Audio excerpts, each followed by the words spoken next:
నమస్తే. మన తెలంగాణ కోసం మోదీ ప్రభుత్వం కేంద్ర పన్నుల్లో వాటా 33,180 కోట్లు, గతేడాది కంటే 13.5% ఎక్కువ. హైదరాబాద్ మీదుగా 3 హై స్పీడ్ రైలు మార్గాలు బెంగళూరు, పూణే, చెన్నైలకు. తెలంగాణలో 33 జిల్లాలో వర్కింగ్ ఉమెన్స్ హాస్టల్స్. హైదరాబాద్ నిప్పర్ సంస్థ మరుగురు ప్లాంటేషన్ అభివృద్ధి నిధులు, బాండ్ల ద్వారా నిధులు కేటాయించే జిహెచ్ఎంసీకి 100 కోట్ల ప్రోత్సాహం. ద్వితీయ శ్రేణి నగరాలకు అమృత్ కింద 200 కోట్లు. మోడీ గారు చూడండి ఎట్లుందో.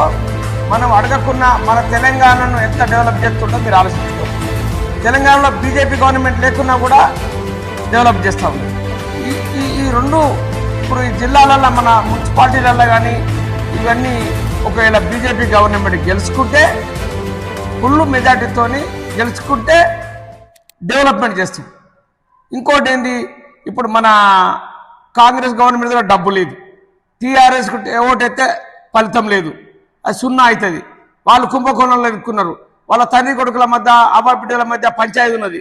ఇటు కవితో దిక్కు, కేసీఆర్ దిక్కు, కేటీఆర్ దిక్కు, హరీష్ రావు దిక్కు, సంతోష్ దిక్కు, అన్ని చిక్కుకున్నారు. అందరు జైలుకు పోయే పొజిషన్ ఉన్నది. మీరు వాళ్ళకు ఓటెత్తే గంగల కలిసినట్టు. కాంగ్రెస్ ఓటెత్తే డెవలప్మెంట్ కాదు.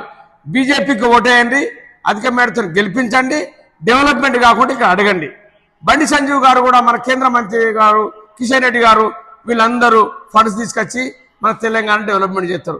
మీరు దయచేసి ఈ ఎట్టి పరిస్థితుల్లో మీరు ఎవరి మాట నమ్మకుర్రి, టీఆర్ఎస్ కాంగ్రెస్ మాటలు నమ్మకుర్రి. మీరు పువ్వు గుర్తుకే ఓటేయండి, మోడీకి ఇవన్నీ గిఫ్ట్ ఇవ్వండి.